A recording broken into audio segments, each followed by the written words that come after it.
지금도 재미있어? 스키를 타고 있지? 평생 스키 타는 이유를 첫째는 스키 기술로 보는 관점이고 둘째는 스키 투어로 보는 관점입니다.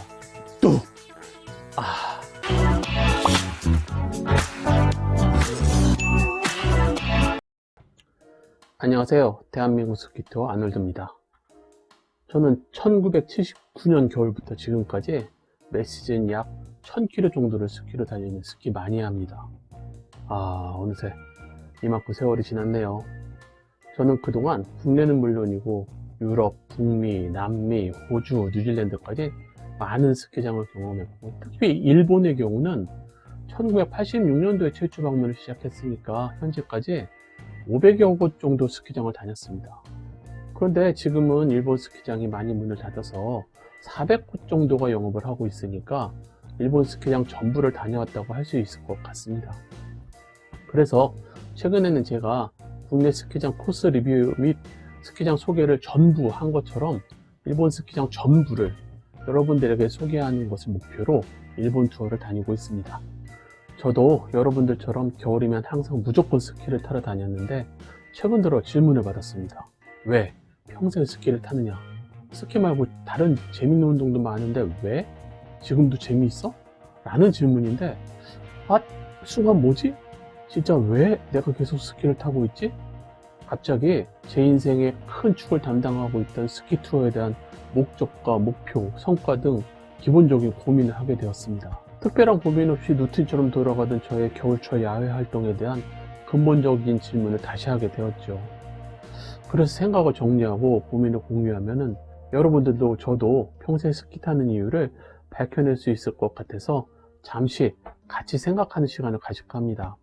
저의 스키 인생을 두 가지 측면에서 말씀드리겠습니다. 첫째는 스키 기술로 보는 관점이고 둘째는 스키 투어로 보는 관점입니다. 우선 스키 기술 관점에서 설명하겠습니다.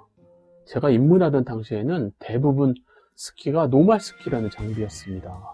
노말 스키라고 하는 것은 회전 방향이 거의 없는 스키인데 정말 배우기도 힘들고 스키 컨트롤도 어려운 사용하기 정말 힘든 장비였습니다.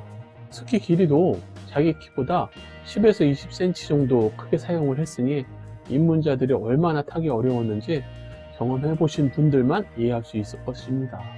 지금 제 설명에 동일하신 분들이라면 노말 스키를 경험하신 1세대 스키어라고 할 수 있습니다. 여하튼 그래서 말 그대로 당시에는 스키를 대충 타는 사람들이 많았습니다. 저 또한 막 스키로 한 10년 이상 달렸죠. 그런데 어느 순간 카빙 스키라는 장비가 나타나기 시작했습니다. 그래서 유행을 따라서 카빙 스키를 구매해서 처음 신고 슬로프에 올라간 날을 잊지 못합니다. 그냥 살짝만 눌러주면 스키가 알아서 회전을 하는데 와, 이건 완전히 다른 세상이었습니다. 그렇게 몇 시즌을 카빙에 빠져서 쏘는 즐거움에 달렸는데 또 어느 순간 스키장에 보더들이 하나둘씩 나타나기 시작하는 것이었습니다. 스키 실력이 최상급이라고 자부하던 입장에서 저 보드 정도는 쉽게 탈 수 있을 것 같아 라고 자신했었습니다. 그래서 강습도 없이 그냥 보드를 빌려서 무조건 슬로프로 올라갔습니다. 처음 올라갔던 지산 2번 코스 몇 번이나 넘어졌는지 기억은 나지 않지만 다음날 몸이 쑤셔서 못 일어났다는 것은 확실하게 기억합니다. 그렇게 또 한동안 보드에 빠져서 파크에도 들어가고 점프도 하고 그렇게 했습니다.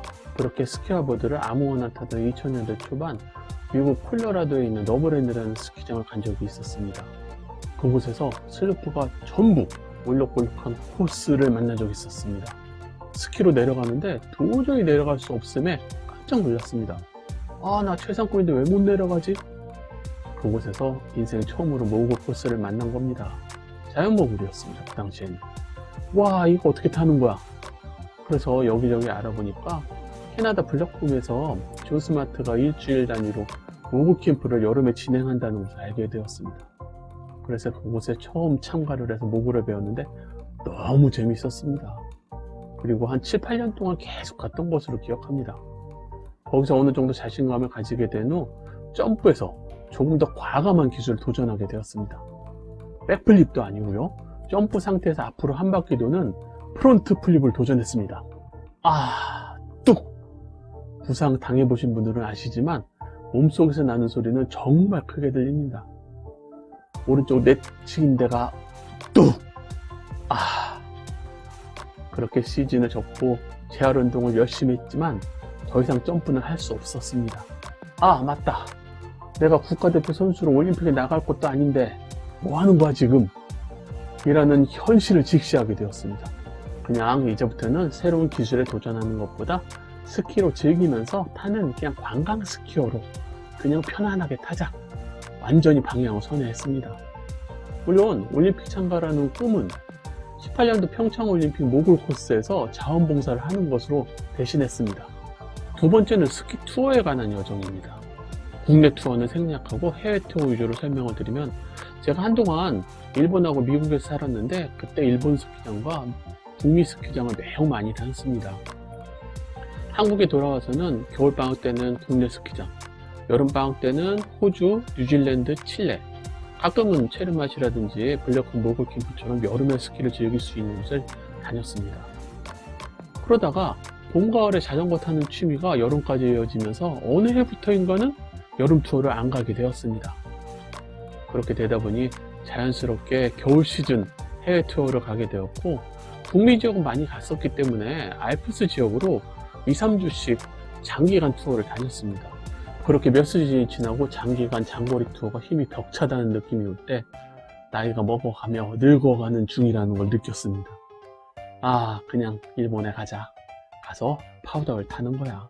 짧게 여러 번 다녀와도 부담 없고 많은 곳을 가봤지만 아직도 가볼 곳이 많은, 그리고 가보고 싶은 곳이 또 남아있는 일본으로 해외 투어 행선지를 바꾸게 되었습니다. 물론 유럽보다 가까운 카자흐스탄이라든지 우즈베키스탄 같은 곳에 가끔 가기도 했지만, 당시에는 비행편이 야간 비행이라 피로도가 유럽 수준하고 비슷해서 체력적 부담이 되는 것은 마찬가지였습니다.